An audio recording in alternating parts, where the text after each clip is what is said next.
का चैप्टर पहला है इलेक्ट्रिक चार्ज एंड फील्ड, विद्युत आवेश तथा क्षेत्र। तो इसमें सबसे पहले हम लोग को जानना पड़ेगा इलेक्ट्रिक चार्ज के बारे में, विद्युत आवेश के बारे में। विद्युत आवेश क्या है इसके बारे में होगा।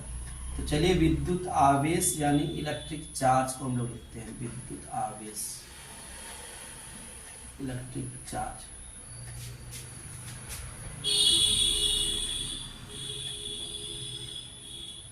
तो इलेक्ट्रिक चार्ज क्या है, देखिए दुनिया में दो चीज होता है, एक प्रॉपर्टी होता है, एक बॉडी होता है। एक पदार्थ होता है, एक गुण होता है, ठीक है। पदार्थ को हम लोग अच्छी तरह से देख सकते हैं, लेकिन गुण को हम लोग देख नहीं सकते, फील कर सकते हैं।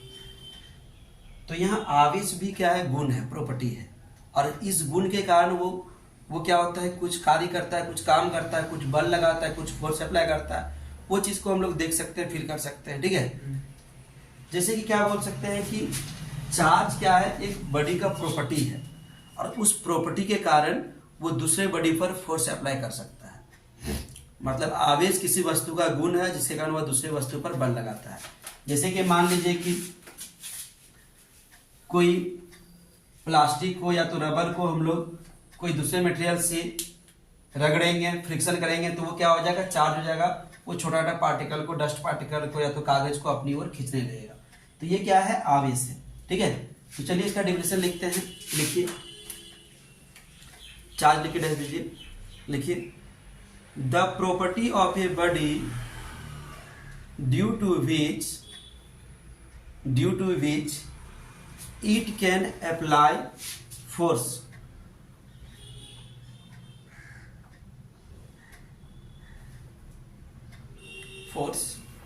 ठीक है, on another body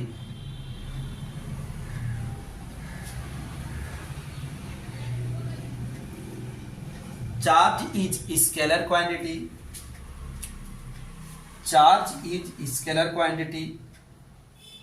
and it is denoted by q, ठीक है। तो आवेश क्या है, किसी वस्तु का ऐसा गुण है जिसके कारण वह अन्य वस्तुओं पर बल लगाता है। ये हिंदी से डेफिनेशन। तो Q इक्वल टू क्या हो गया, N e. Q equal to क्या हो गया, N ई, ठीक है। यह अदिश राशि है। Q आवेश क्या है, अदिश राशि, स्केलर क्वांटिटी, ठीक है। तो यहाँ Q क्या है, Q है चार्ज, हिंदी में बोलेंगे आवेश। N क्या है, मूल आवेश की संख्या, number of fundamental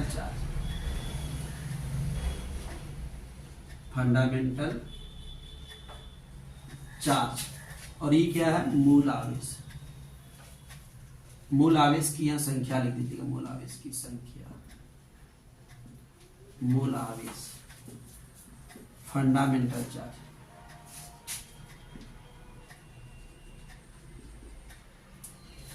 fundamental charge क्या होता है, प्लस माइनस 1.6 × 10⁻⁹ कूलम, मतलब इलेक्ट्रॉन और प्रोटॉन, ठीक है।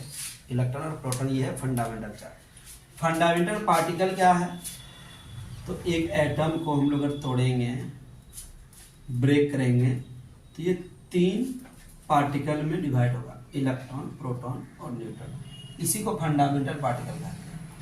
इलेक्ट्रॉन पर नेगेटिव, प्रोटॉन पर पॉजिटिव और न्यूट्रॉन पर 0 चार्ज होता है। इसलिए फंडामेंटल चार्ज मतलब ये दोनों आता है। तो इसका हम लोग लिखते हैं प्लस ई माइनस 1.6 × 10⁻⁹ और प्रोटॉन पर प्लस 1.6 × 10⁻⁹, ठीक है, ये लिखते हैं। तो यही है फंडामेंटल चार्ज, ठीक है।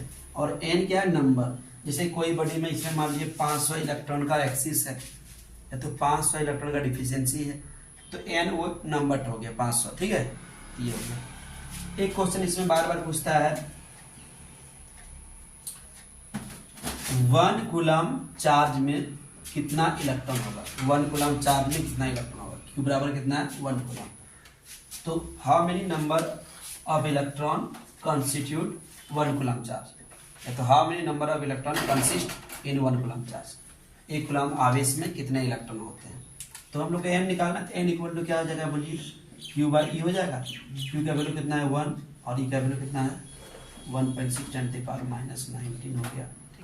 यहाँ पॉइंट आ दिया 10 लग गया, तो 10/16 10 ऊपर ले गए 19, यहाँ 19 हुआ ना, यहाँ से एक जीरो ले आए, यहाँ कितना हो जाएगा 18 0 डिवाइड किए तो कितना हो जाएगा 6.25 10⁻।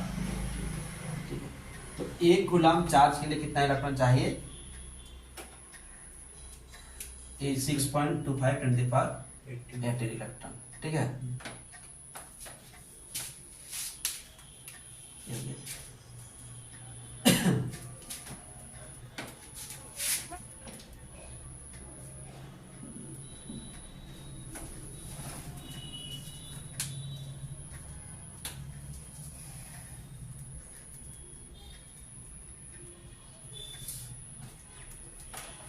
हो गया। देखिए इसी में इसका चार्ज का एसआई यूनिट वगैरह थोड़ा देख लेते हैं।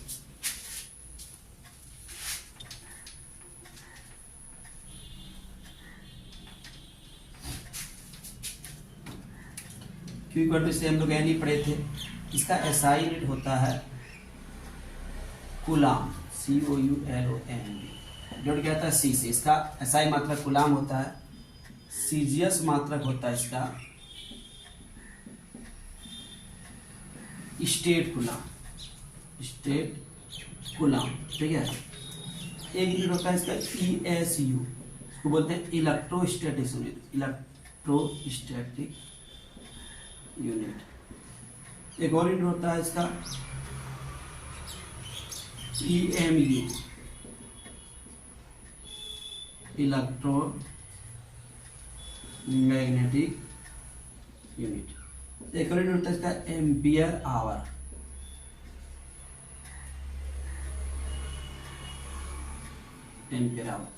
बैटरी खरीदने जाएगा ना, बैटरी इन्वर्टर करने जाएगा तो वो बोलेगा कितना एम्पियर आवर का चाहिए, कितना एम्पियर आवर का चाहिए। ठीक है, 200 एम्पियर आवर, 150 एम्पियर आवर। ठीक है, तो ज्यादा तुमको अगर दिन तक चलाना है, ज्यादा पंखा चलाना है तो ज्यादा एम्पियर आवर कर लीजिए, ज्यादा पंखा चलाना है तो ज्यादा एम्पियर आवर कर लीजिए। सबको 10 गो पंखा चलाना है, 5 गो पंखा चलाना है तो ज्यादा एम्पियर आवर कर लेंगे, ठीक नहीं। और हमको मान लो कि 1 गो 2 गो पंखा चलाना है, ठीक है, और कम मतलब ज़्यादा समय तक चलाना है तो हम क्या लेंगे, कम एम्पियर आवर कर लेंगे, चल जाएगा आराम से, कोई दिक्कत नहीं है। ऐसे एकदम कम एम्पियर आवर का नहीं करने का मतलब है कि कम, हम 2 को 1 को पंखा चलाना है तो 150 एम्पियर आवर का ले सकते हैं। ठीक है, तो ये एम्पियर आवर हो जाता है कि कितना घंटा चलेगा और कितना एम्पियर करंट देगा वो। ठीक है, तो इसके साथ इसका डायमेंशन यानी वीमा क्या होता है, इसका AT होता है। बहुत बुक में आजकल IT लिखता है, A के बदले I लिखने लगा, तो AT या IT इसका वीमा हो गया। तो ये हो गया इसका चार्ज के बारे में हम लोग लिख लिए सारा चीज। ठीक है,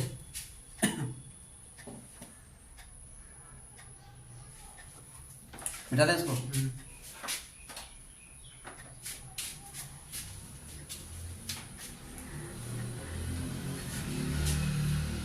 इसके बाद हम लोग देखेंगे चार्ज का प्रॉपर्टीज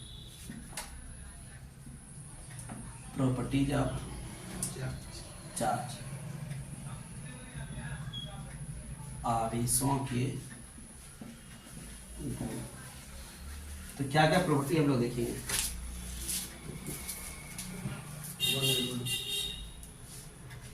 तुम लोग आए और विचार नहीं आ रहा है, तो ही स्टार्ट थी।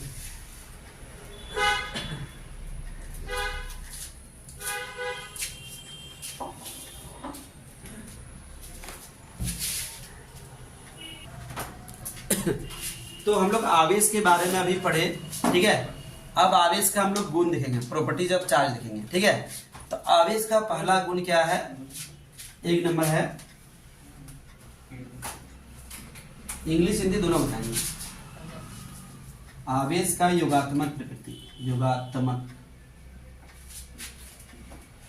प्रकृति, इंग्लिश में बोलते हैं additive nature of charge, ADDITIV, additive nature of charge, आवेश का योगात्मक प्रकृति। एडिटिव नेचर ऑफ चार्ज क्या होता है, मतलब चार्ज को हम लोग ऐड कर सकते हैं, चार्ज को क्या कर सकते हैं, ऐड कर सकते हैं, जोड़ सकते हैं।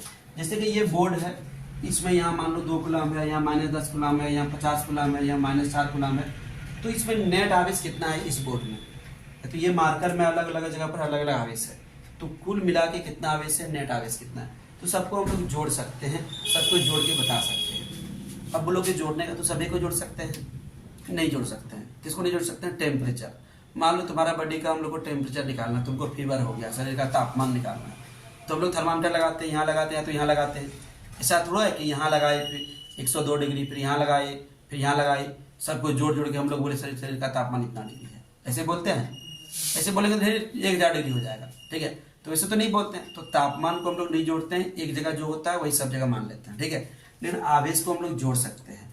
आवेश क्या है, योगात्मक प्रकृति का होता है, एडिटिव नेचर का होता है। मतलब किसी बॉडी पर कुल आवेश हम लोग लिख सकते हैं क्या, Q1 plus Q2 plus Q3 plus dot dot dot, उस बॉडी में अगर n हुआ है तो Qn ऐसे लिख सकते हैं, समझ पाए। जितना रहेगा उतना तक जोड़ के उसको हम लोग लिख सकते हैं। तो लिख सकते हैं कि आवेश का योगात्मक प्रकृति में लिख सकते हैं कि इस सिद्धांत के अनुसार किसी वस्तु पर कुल आवेश उसके अलग अलग भागों में वितरित आवेशों के बीजगणितीय योग के बराबर होता है, ठीक है। Total charge on a system is algebraic sum of the charges placed on that body, ठीक है। अलजेब्रिक सम मतलब इसमें से अलजेब्रा वाला सम लगा दिए, जोड़ दिए, ठीक है। तो डिफरेंशियल लिखिएगा, लिखिए, पहले इंग्लिश में लिख लीजिए। According to this principle, according to, English में है क्या, लिखिए। According to this principal,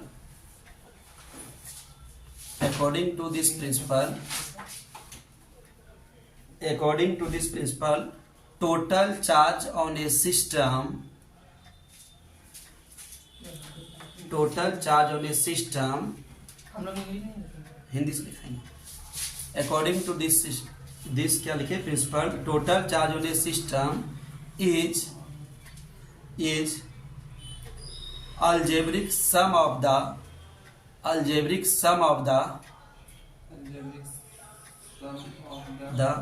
charge present on that body, Hindi से लिखा, उसके बाद ये इक्वेशन लिख लीजिएगा, ठीक है। हिंदी से लिखिए। इस सिद्धांत के अनुसार किसी निकाय पर कुल आवेश, इस सिद्धांत के अनुसार, इस सिद्धांत के अनुसार किसी निकाय पर कुल आवेश उसके अलग अलग भागों में, उसके अलग अलग भागों में वितरित आवेशों के बीजगणितीय योग के बराबर होता है, बीजगणितीय योग के बराबर होता है। क्या अलग अलग भागों में वितरित आवेशों के बीजगणितीय योग के बराबर होता है, बीजगणितीय योग के बराबर होता है, ठीक है। बीजगणितीय योग के बराबर होता है, समझ में आ गया। अलग अलग रहेगा, सब कुछ जोड़ के बोल दीजिए ये इतना आवेश है, वो हो गया आवेश का योगात्मक प्रकृति, ठीक है। दूसरा इसका गुण है, पहला गुण है क्या, तो लिखा दिए। दूसरा गुण है आवेश का क्वांटीकरण, क्वांटाइजेशन ऑफ चार्ज, आवेश का क्वांटीकरण, आवेश का क्वांटीकरण लिखिएगा, आवेश का क्वांटीकरण, QUANTIZATION, क्वांटाइजेशन ऑफ चार्ज। ये क्वांटाइजेशन ऑफ चार्ज क्या होता है, देखिए। सबसे छोटा चार्ज क्या होता है, सबसे छोटा प्रोटॉन और इलेक्ट्रॉन का चार्ज माना जाता है, कितना होता है, 1.6 × 10⁻⁻19 कूलम, यही माना जाता है, ठीक है। इसमें भी इलेक्ट्रॉन का चार्ज सबसे छोटा माना जाता है, ठीक है। तो इसको हम लोग ई से रिप्रेजेंट करते हैं, किसे रिप्रेजेंट करते हैं, ई से। इलेक्ट्रॉन रहेगा तो माइनस ई बोलेंगे, प्रोटॉन रहेगा तो प्लस ई, जनरली ई से, ठीक है। तो कोई भी बॉडी पर चार्ज रहेगा तो इसी के मल्टीपल में रहेगा, इसी के मल्टीपल में रहेगा। जैसे कि 3.2 10 की पावर -19, 3.3 10 की पावर -19, 3.4 10 की पावर -19। इसको इससे डिवाइड करो बाबू, 32/16, ये 19 कट गया, 2 बार में कट गया, 2 बार में कटा कि नहीं, ये 2 बार में कट गया, लेकिन ये वाला कितना बार में कटेगा, 2 पॉइंट कुछ आएगा, पॉइंट में कुछ आएगा ना, 1 या कुछ भी आएगा। ये वाला भी देखो 2 पॉइंट कुछ भी आएगा, 1 2 कुछ भी आएगा। तो जब भी आवेश रहेगा तो पूर्ण संख्या में रहेगा। क्या रहेगा, पूर्ण संख्या, मतलब इंटीग्रल मल्टीपल जिसको कहते हैं, इसमें इंटीग्रल मल्टीपल में रहेगा। 1 गो रह सकता है, 2 गो रह सकता है, 3 गो रह सकता है, 3 लाख गो रह सकता है, 3 करोड़ गो रह सकता है, 3 अरब गो रह सकता है, कभी भी टुकड़ा में नहीं रहेगा। ये नहीं बोलेंगे हमको कि 3.5 गो इलेक्ट्रॉन दो, हमको दे सकते हैं, नहीं दे सकते। क्यों नहीं दे सकते हैं, क्योंकि 3 गो इलेक्ट्रॉन तो हम दे दिए, इलेक्ट्रॉन को आज तक कोई तोड़ा है, आधा किया है नहीं, तो फिर आधा को कैसे देंगे। तो वही चीज क्वांटाइजेशन ऑफ चार्ज कहता है कि किसी बॉडी पर अगर चार्ज रहेगा तो इंटीग्रल मल्टीपल में रहेगा, मतलब चार्ज बढ़ेगा, स्टेप बाय स्टेप बढ़ेगा, 1 से 2 हो जाएगा, 2 से 3 हो जाएगा। ऐसा नहीं 1 से 1.1 हुआ, 1.2 हुआ, 1.3 हुआ, 1.4 हुआ, 1.5, 1.9, फिर 2, ऐसा नहीं होगा, डायरेक्ट बढ़ेगा, 1 से 2, 2 से 3, 3 से 4, इस तरह से बढ़ेगा। ठीक है, लेकिन कभी भी टुकड़ा में नहीं रहेगा। जनरल भाषा में बोलेंगे तो चार्ज रहेगा तो टुकड़ा में नहीं रह सकेगा, जितना रहेगा एकदम गोटा गोटा पीस में रहेगा, सिंगल पीस में रहेगा। ठीक है, टुकड़ा में चार्ज नहीं रह सकता। ये है क्वांटाइजेशन ऑफ चार्ज। ठीक है, तो इसको हम लोग डिफिनेशन में कैसे लिखेंगे कि अकॉर्डिंग टू दिस थ्योरम, लिख लीजिए, according to this principle total charge on a system, according to this principle, total charge, according to this principle लिखे, total charge on a system is an integral multiple of n integral integral multiple of basic charge, an integral multiple of basic charge. ठीक है, अब लिखिए, और उसके नीचे इसको लिख लीजिएगा 2 = ±n। ठीक है, अब लिखिए, इस सिद्धांत के अनुसार किसी वस्तु पर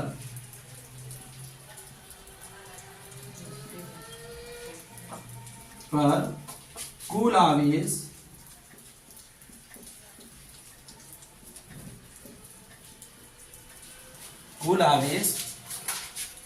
उसके मूल आवेश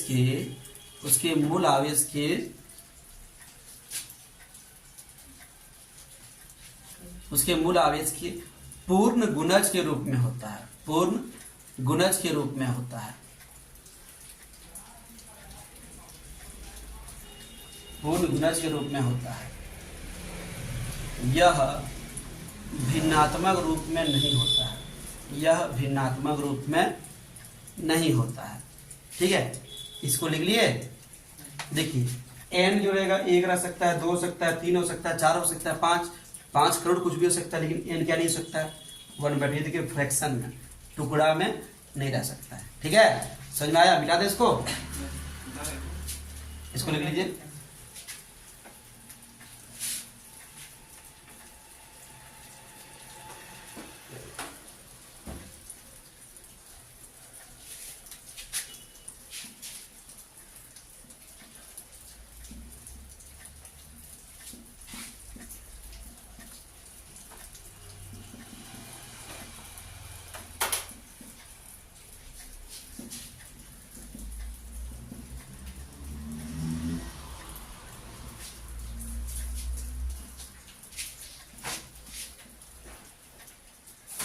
प्रिंसिपल ऑफ कंजर्वेशन ऑफ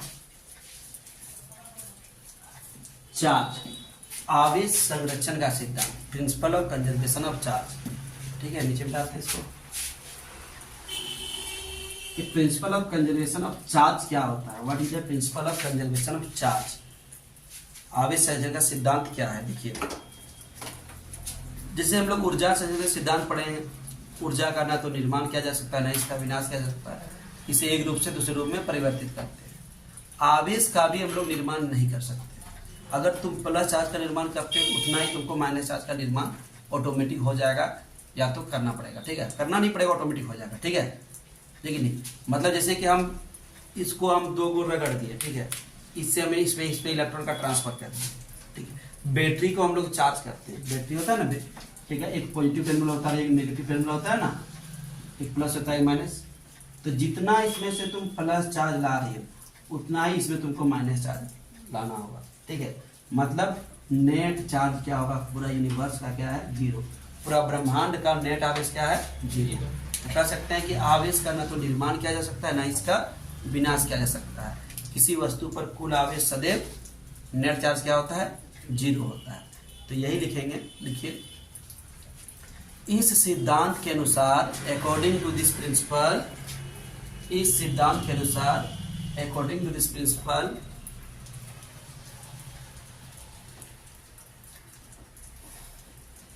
आवेश का न तो निर्माण किया जा सकता है, आवेश का न तो निर्माण किया जा सकता है और न ही इसका विनाश किया जा सकता है। According to this principle charge can neither be created, charge can neither be created nor be destroyed, nor be destroyed, neither be created, neither be created nor be destroyed, nor be destroyed, destroyed. The net charge of a body या system जो लिखिए, the net charge of a body always remains constant, always remains constant, always remains constant, always remains constant। किसी वस्तु पर कुल आवेश सदैव क्या रहता है, नियत रहता है, ठीक है। आप लोग लिखिए, ना ही क्या लिखिए, किसी वस्तु पर कुल आवेश सदैव, आवेश का न तो निर्माण किया जा सकता है ना ही इसका विनाश किया जा सकता है। किसी वस्तु पर कुल आवेश सदैव नियत रहता है, ठीक है, किसी वस्तु पर कुल आवेश सदैव नियत रहता है, ठीक है, हो गया। एक और चौथा प्रॉपर्टीज का लिख दीजिएगा,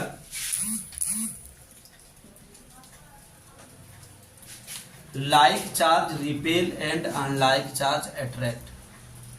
डायरेक्ट इसमें लिख लीजिए, like charge repel and unlike charge attract, like charge repel and unlike charge attract. आप लोग लिखिएगा, समान आवेशों में विकर्षण तथा असमान आवेशों में आकर्षण होता है, समान आवेशों में विकर्षण तथा असमान आवेशों में आकर्षण होता है, समान आवेशों में विकर्षण तथा असमान आवेशों में आकर्षण होता है। लिखिए, समान आवेशों में विकर्षण तथा असमान आवेशों में आकर्षण होता है, ठीक है।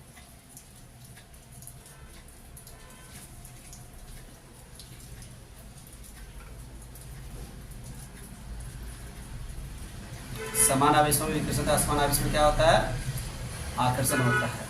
लिखे,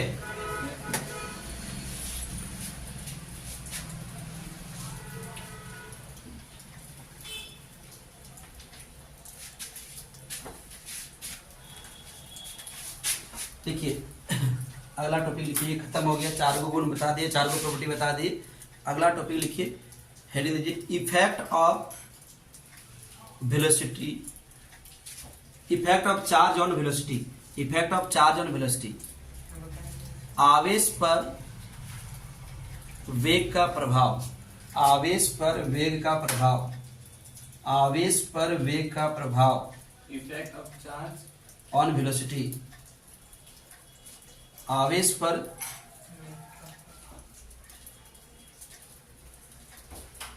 एक मिनट, क्या लिखे, effect of charge, effect of velocity on charge, उल्टा लिखा था, effect of velocity on charge, effect of velocity on charge,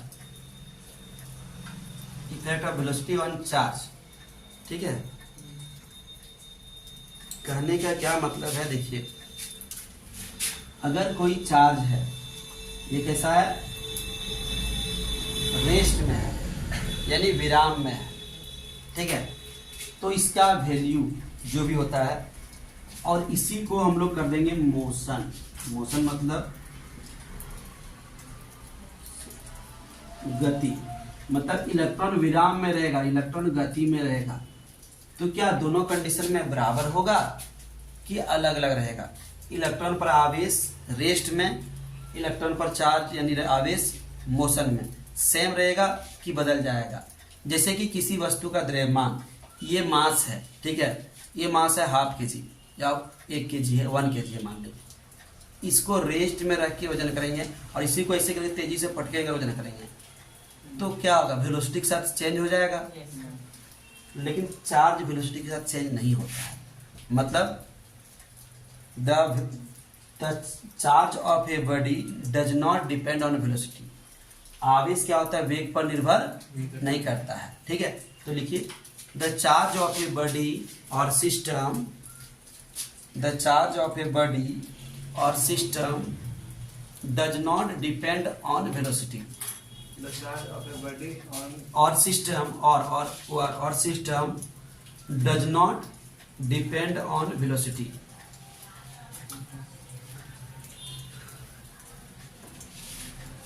ठीक है। आप लिखिए आवेश पर वेग का कोई प्रभाव नहीं पड़ता है। आवेश पर वेग का कोई प्रभाव नहीं पड़ता है, ठीक है। और उसके नीचे इसको लिख दीजिए electron in rest equal two electron in motion.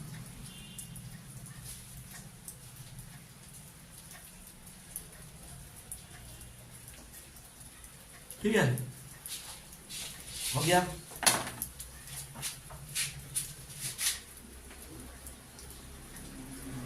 कभी कभी क्या होता है, चार्ज लिखना नहीं है, खाली सब समझ लीजिएगा। चार्ज और मास, आवेश और द्रव्यमान में अंतर लिखने दे सकता है। एग्जाम में नहीं आएगा, जानकारी के लिए, ठीक है। अंतर पूछा जाता है। तो आवेश क्या है? तो आवेश किसी बॉडी का प्रॉपर्टी है, गुण है, जिसके कारण वो दूसरे बॉडी पर बल लगाता है। जैसे कि ये मार्कर को हम लोग चार्ज कर देंगे तो ये दूसरे बॉडी को अपनी ओर खींचेगा या धकेलेगा। तो खींचना या धकेलना क्या कहलाता है? बल कहलाता है, फोर्स कहलाता है, ठीक है। द्रव्यमान क्या है? कोई बॉडी के अंदर कितना मटेरियल है, ठीक है, किसी वस्तु में संचित पदार्थ की मात्रा को द्रव्यमान कहते हैं। Total amount of substance exist in a body is called मास, ठीक है। द्रव्यमान क्या होती है? आवेश क्या होता है? ये आकर्षण या विकर्षण बल दोनों लगा सकता है। चार्ज एट्रैक्टिव और रिपल्सिव फोर्स दोनों लगा सकता है, लेकिन मास सिर्फ एट्रैक्टिव फोर्स लगाता है, ठीक है। ये फंडामेंटल क्वांटिटी है और ये डिराइव्ड क्वांटिटी है। फंडामेंटल क्या है? ये किसी दूसरे से मिलके नहीं बना है, अपने आप है, और ये दो चीज से मिलके बना है, ठीक है। तो ये सब डिफरेंस है, बेसिक डिफरेंस, ठीक है। दो आवेश के बीच कूलाम बल लगता है, दो द्रव्यमान के बीच गुरुत्वाकर्षण बल लगता है। तो यही सब बेसिक डिफरेंस है जो आप लोग को बता दिए, ठीक है। अब देखिए एक टॉपिक है, लिखना नहीं है, ये सब समझना है, एग्जाम में उतना नहीं आता है। आवेशन, चार्जिंग। आवेशन यानी चार्जिंग क्या है? किसी बॉडी से इलेक्ट्रॉन का ट्रांसफर करना आवेशन या चार्जिंग कहलाता है। Transfer of electron is called charging, ठीक है। किसी बॉडी से इलेक्ट्रॉन का ट्रांसफर, उससे बॉडी से इलेक्ट्रॉन निकाल लेंगे तो वो कैसा होगा? पॉजिटिव चार्ज होगा, धनावेशित हो जाएगा। बॉडी में इलेक्ट्रॉन डाल देंगे तो कैसा हो जाएगा? नेगेटिव चार्ज हो जाएगा। समझ पा रहे हैं रंजन? तो किसी बॉडी से इलेक्ट्रॉन निकाल लिए तो इलेक्ट्रॉन घट गया उसमें, तो वो प्लस चार्ज हो गया। किसी बॉडी में वही इलेक्ट्रॉन जाके डाल दिए तो इलेक्ट्रॉन आ गया तो नेगेटिव चार्ज हो गया, ठीक है। कभी कभी क्वेश्चन पूछता है क्या कोई बॉडी से इलेक्ट्रॉन का ट्रांसफर करने से उसका मास चेंज होता है, ठीक है। किसी बॉडी, सुनिए, ये चार्जिंग डिपेंड ऑन मास, ठीक है। आवेशन द्रव्यमान पर निर्भर करता है, या तो बोल सकते हैं कि when a body charge it's masses क्या हो जाएगा, जब कोई बॉडी को हम लोग चार्ज करेंगे उसका मास क्या हो जाएगा, क्वांटिटी क्या हो जाएगा, ठीक है। तो उसका क्वांटिटी बढ़ जाएगा या घट सकता है। जैसे कि दो बॉडी है, देखिए एक बॉडी दो बॉडी, ठीक है। समझ लीजिए इससे 500 इलेक्ट्रॉन निकाल दिए, 500 इलेक्ट्रॉन, तो इसमें क्या आ जाएगा, प्लस चार्ज आ जाएगा। और इसमें 500 इलेक्ट्रॉन डाल दिए, 500 इलेक्ट्रॉन क्या कर दिए, डाल दिए, तो 500 क्या हो जाएगा, माइनस हो जाएगा। अभी देखिए इलेक्ट्रॉन 500 को निकल गया, तो इलेक्ट्रॉन पर मास होता है कि नहीं, इलेक्ट्रॉन का मास होता है कि नहीं, इलेक्ट्रॉन का द्रव्यमान होता है कि नहीं। तो एक इलेक्ट्रॉन का द्रव्यमान कितना होता है, 9.1 10 - 31, ये होता है इसका मास, ठीक है। तो समझिए एक का इतना हुआ, तो 500 का 500 गुना इतना हो जाएगा, तो इतना इससे मास घटा कि नहीं, इतना को निकल गया तो इतना घटा कि नहीं, और इतना इसमें आ गया तो इतना इसमें क्या जाएगा, बढ़ जाएगा। तो जब भी कोई बॉडी को चार्ज करते हैं तो उसका मास घट जाएगा या तो बढ़ जाएगा। अगर पॉजिटिव चार्ज कर रहे हैं तो मास क्या होगा, घटेगा, डिक्रीज होगा। अगर नेगेटिव चार्ज कर रहे हैं तो मास क्या होगा, बढ़ेगा। धनावेश कर रहे हैं द्रव्यमान घटेगा, ऋणावेश कर रहे हैं द्रव्यमान बढ़ेगा। नेगेटिव कर रहे हैं ऋणावेश तो द्रव्यमान बढ़ेगा, ठीक है। क्वेश्चन पूछता है किसी वस्तु को आवेशित करने पर उसकी मात्रा क्या होती है, ठीक है,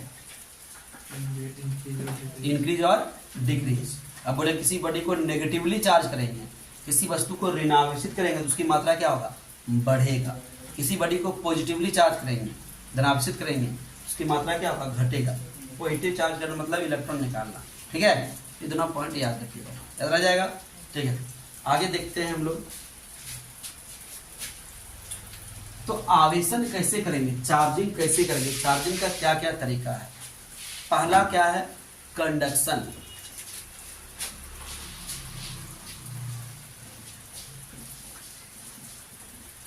हिंदी बोलेंगे चालन, चालन। जैसे कि क्या बोलते हैं कि हमको मोबाइल का बैटरी चार्ज करना है, तो हम लोग क्या करेंगे, एक चार्जर लगाते हैं बोर्ड में, ठीक है।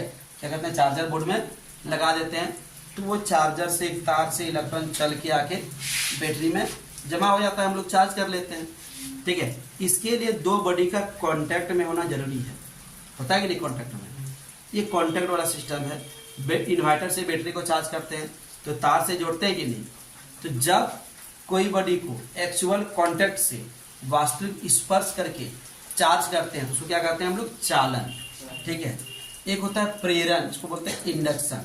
उसमें कांटेक्ट में देखेंगे दूर से ही चार्ज कर सकते हैं, ठीक है। जैसे कि मान लो कोई बॉडी बहुत हाईली चार्ज है बॉडी, उसके तुम आसपास में जाओगे तो वहां तुमको झटका लगेगा, ठीक है। जैसे क्या बोल सकते हैं कि अगर 1,32,000 जो करंट जाता है ना उसमें, उसके आसपास में अगर तुम कोई तार को ले जाओगे तो हल्का फुल्का करंट आता है, ठीक है। उस करंट से भले ही कुछ नहीं होने वाला है, लेकिन हल्का फुल्का करंट आता है, ठीक है। कोई बॉडी को बहुत ज़्यादा चार्ज कर दोगे, इसलिए क्या बोलते हैं 11,000 तार अपने घर के छत के पास ले जाने देंगे, उसे इंडक्शन से हो सके खींच लेगा, अट्रैक्ट कर लेगा। तुम्हारे अंदर नेगेटिव पोल है, वो पॉजिटिव वाला है तो अट्रैक्ट कर लेगा, ठीक है। तो इसलिए तो जब एक्चुअल टच के बिना चार्ज करते हैं उसको बोलेंगे हम लोग इंडक्शन। क्या बोलेंगे, इंडक्शन। आजकल सुने वायरलेस चार्जर भी आ गया है, हम सुने, मुझे लगता है कि हमको नहीं मालूम है। उसमें से क्या बोलते हैं कि मोबाइल में पिन लगाया जाता है और चार्जर वहीं पे रहेगा, देखिए नहीं, ऑटोमेटिक चार्ज होगा, ठीक है। हो सकता है टेस्ला इसी के बारे में डिस्कवर कर रहा था, खोज कर रहा था। आज हम लोग इलेक्ट्रिसिटी का ट्रांसफर कर रहे हैं, किससे, तार से कर रहे हैं ना। वो सोच रहा था कि बिना तार से ही इलेक्ट्रिक का ट्रांसफर कर सकते हैं। अभी लगता है कि आश्चर्य, हम लोग को असंभव लगता है, इम्पॉसिबल लग रहा है, लेकिन हो भी सकता है। जब हम लोग बात करते हैं, हम लोग का साउंड के लिए तार जुड़ा हुआ है क्या, नहीं। हम लोग फोन बात करते हैं, दिल्ली से बात कर रहे हैं, यहाँ आ जाता है फोन। ऐसा नहीं कि दिल्ली से तार लगा मतलब नहीं देख पाते हैं, नहीं। इलेक्ट्रोमैग्नेटिक वेव में कन्वर्ट हो जाता है। मोबाइल में वैसा सिस्टम कर दिया है, तो वैसा सिस्टम करके हो भी सकता था, या कुछ तरीका होगा उसका, ठीक है। तो चार्ज को भी क्या बोल सकते हैं, कंडक्शन और इंडक्शन। और तीसरा क्या है, दो बॉडी को रब करेंगे, रगड़ेंगे, सुटेबल बॉडी को रब करेंगे तो वो चार्ज हो जाता है, ठीक है। तो तीन तरह से हम लोग चार्ज को ट्रांसफर कर सकते हैं, मतलब चार्जिंग कर सकते हैं, ठीक है।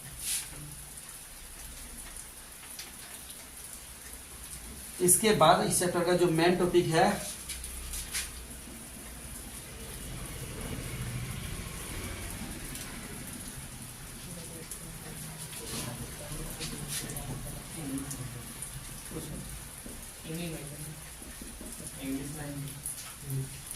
स्थिर आवेश के लिए कूलाम का नियम, ठीक है, coulombs law for static charge, coulombs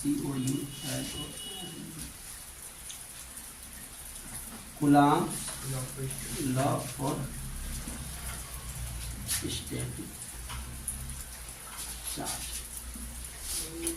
ये देखिए इसमें दो चार्ज है जो कि रेस्ट में है, कैसा है, रेस्ट में है, ठीक है, ये है Q1 और ये है Q2, दोनों के बीच का डिस्टेंस कितना है, R है, फोटो बना दीजिए।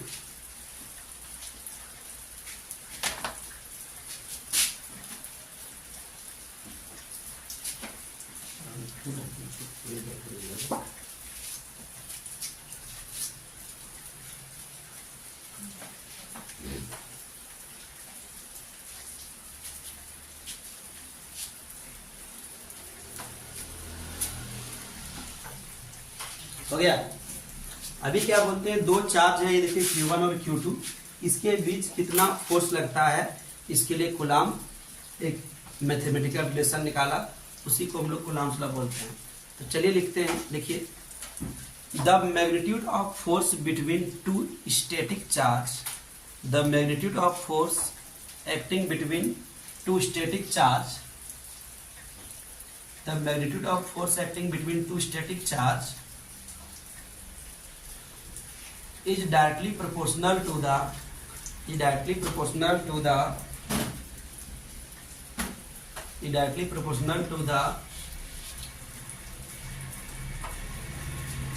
product of charges, directly proportional to the product of charges and inversely proportional to the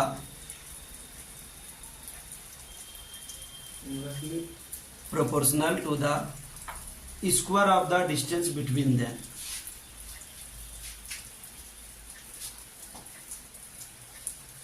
square of the distance between them, full stop. The direction of force is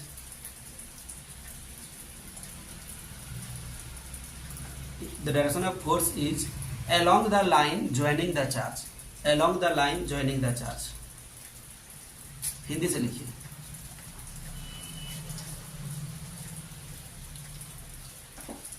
दो स्थिर आवेशों के बीच लगने वाले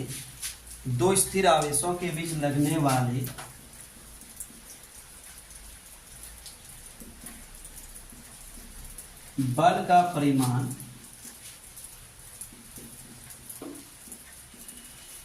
परिमाण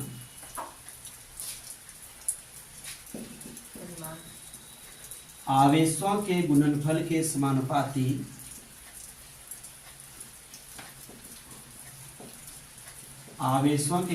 के समानुपाती तथा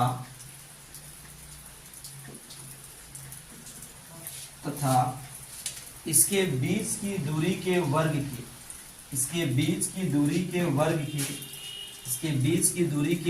के व्युत्क्रमानुपाती होता है, इसके बीच की दूरी के वर्ग के व्युत्क्रमानुपाती होता है, देखिए, इसके बीच की दूरी के वर्ग के व्युत्क्रमानुपाती होता है। पूर्णविराम दीजिए और लिखिए, यह बल दोनों आवेशों को मिलाने वाली रेखा के अनुदिश होती है, यह बल दोनों आवेशों को मिलाने वाली रेखा के अनुदिश होता है, यह बल दोनों आवेशों को मिलाने वाली रेखा के अनुदिश होता है, ठीक है। तो बल का डायरेक्शन क्या है, ये जो आवेश मिलाया इसी के अलॉन्ग होता है, चाहे एट्रैक्टिव हो चाहे रिपल्सिव हो, इसी लाइन, इधर नहीं होगा, मिला रहा है उसी को होता है, ठीक है। तो ये इक्वेशन देखिए, यहाँ प्रोपोर्शनल होता है, यहाँ इन्वर्सली होता है, दोनों इक्वेशन को कंबाइन करके ले आए, समानुपाती हटा प्रोपोर्शनल हटा, ये कांस्टेंट किया गया, और ये किसके बराबर होता है हम लोग देखते हैं।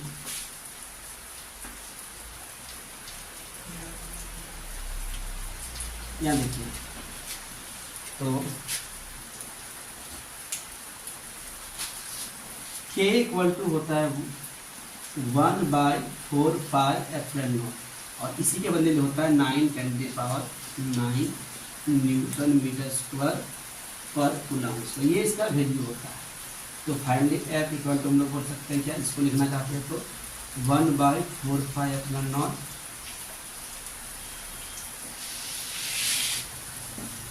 Q1 इंटू Q2/r² लिख लीजिए, या एफ बराबर क्या लिखिए 9 Q1 इंटू Q2/r², ये भी लिख सकते हैं। तो ये हो गया हम लोग का इक्वेशन। जल्दी से इसको लिख लीजिए।